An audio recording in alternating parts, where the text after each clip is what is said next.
soldier to the war is war. Chop, chop, chop. Chop, chop.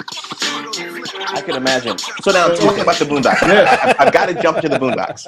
Yeah. So Yes. So the Boondocks is it's such an impactful art form. I mean, how do I even say this? Coming from Maryland, it's created by Aaron McGruder. Aaron McGruder is also from Maryland. How did that happen? You and Aaron McGruder linking up? We had a mutual friend who was a personal trainer of, and I think Aaron was going through the development process of trying to get the show from the strip to a TV series. And I was working on a TV show, and we both knew this guy, and he said, you guys should meet each other. So we met each other, and we hit it off, and creatively, he had a thing in place, and I added whatever it is that I have to that thing, and it was a bigger thing, and then it became a TV show. Okay. So now, the Boondocks is such a well-crafted social commentary on the Black experience. And this is happening way before the Black Lives Matter, way before the unrest we see now, and way before a lot of the things that are being accomplished by these movements. The Boondocks, in many ways, was sort of the prototypical awareness of the Black community. Where, for me at least, it was. Where do you see Boondocks in informing the global culture of the African American experience? Sort of an addendum. I think it adds a voice. I can tell you from me how I saw it. Working on network TV, the boundaries are so restrictive. Wife and kids, we really never talked about race. Yeah. And on Everybody Hates Chris, we talked about race in regards to the family that lived in Bed-Stuy and what they endured and that type of thing. But it was still relatively limited to the world of a young Chris Rock. The narrative wasn't about race. It was more of like a garnish that was there. Right. The Boondocks was an opportunity for me, for whatever contribution I made, it was to be able to speak to no boundaries. Anything is a free for all. You can sort of talk about virtually anything that and you guys did. You did. And it was sort of there was a freeing experience of not just being able to be profane, but being able to kind of take all the shackles off and to be able to speak to.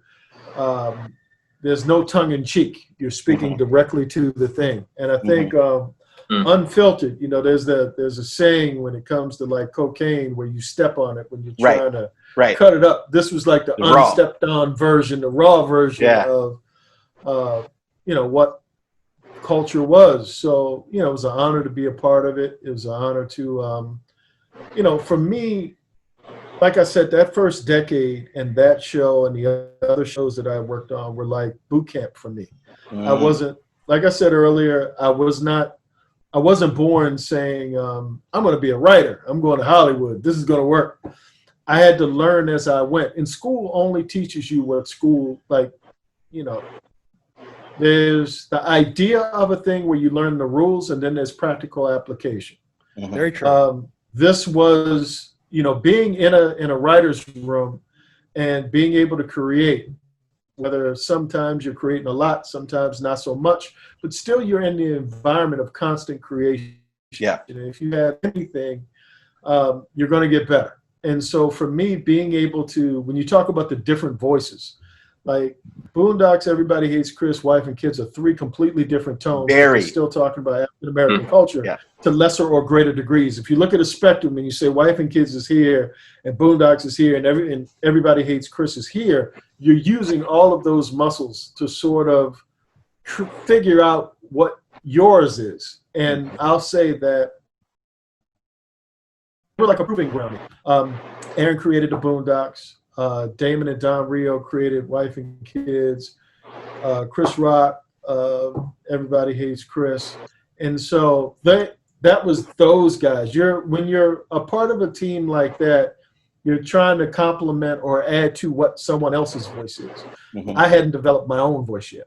And so that was sort of the journey of going through those shows, helped me figure out who I am in that process. And just for everyone out there, I failed to mention exactly what you did on the Boondocks. You were an executive producer and head writer. I was a writer and executive producer from the beginning to the bitter end. Yes. Okay. All right. So now, Boondocks. My fellow colleagues are Filipino, and while living in the Philippines, I realized that Boondocks meant mountain in Tagalog. Is there some sort of Filipino connection that we don't know about?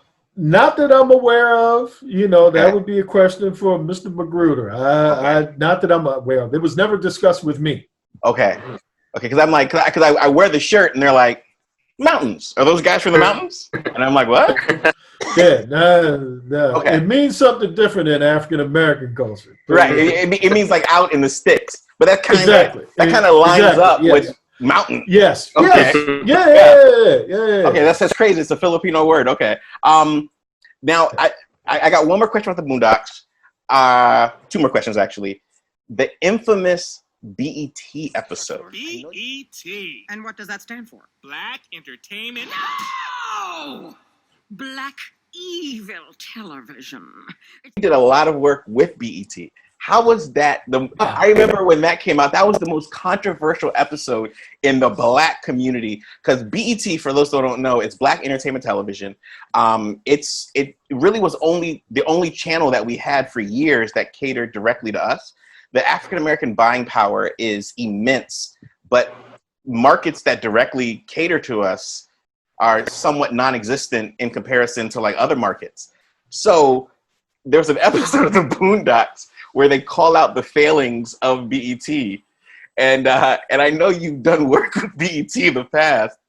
And I was just thinking to myself, it was almost sacrilegious, but it was so cathartic. But I know that as a viewer, but for you, what was that like? I can tell by that question what your next question is going to be. But pretty much know where you're going with the next one. I tell you this, for me, I look at it all as satire. I think the show is satire.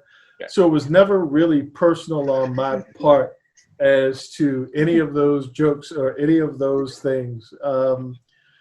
You're making the way I saw it was like cracking on a family member. Okay. It wasn't so much a thing of where you're trying to ridicule for the sake of demeaning. I think today it's looked at in that way. Yeah. But for me, and I can only speak for how I saw it, I saw it more as, okay, the joke is there, and let's make the joke. Okay. And, that was all it was for me. It's like, one of those things, critiquing someone else's work or someone else. And in the beginning of my career, that was easy for me because I've always had this defense mechanism when it came to my sense of humor. It wasn't based necessarily on talent as much as it was fear. And if you live in certain neighborhoods where you get cracked on a lot, and I didn't have brothers, didn't have a father, was kind of out in the world alone and lived in one of those communities where as soon as you go outside, there's someone there to say something about you. Yeah. So if you don't develop either the ability to fight or the ability to fire back verbally, you're going to get crushed. And so my thing was my mouth. I could run my mouth, as my mother would say. And so it was more like a defense mechanism than anything else. And so doing that thing, especially with that episode, for me was more of a heightened version of just jokes. Okay, Jonah. Yes, perfect word for that situation. Yeah. What I didn't understand is if Sarah Palin comes on Saturday Night Live, and well, if they make a Sarah Palin joke, next week Sarah Palin may come on and make a joke about herself. Right. So fun. Yeah. In the black community, when you Yeah. make jokes about somebody, you're the beef. Yeah. You're the fight. This is taken personally. Yeah. And I didn't know that at the time. I thought it was all jokes. We're all just playing, right? Yeah. People were No, like, we're not. Yeah. That look. It's not jokes. It's not jokes. hilarious. So yeah, there was a everybody was not happy. Let's put it that way. Everybody was not happy. Okay. So you've answered a lot. So my truth closing on this, to bring it to the modern day, Boondocks was a gem of Adult Swim. I mean, some would argue that it carried the lineup for many years as it's sort of like flagship show. Now Boondocks is now over at the new HBO Max. Mm-hmm. What can you tell us about the new home of the Boondocks, and will we see anything new? Are you involved in any sort of way? What can you let us know about this new Boondocks? I can't tell you anything. I'm not a part of it. Okay. I'm not a part of the 2.0, Boondocks 2.0. I can only tell you about 1.0. I can't tell you anything about 2.0. Okay, fair enough. I wish them well, though. I think it'll be funny. I think it'll be good. I champion it. I think everybody should watch, and I hope it's better than the other. Okay, awesome.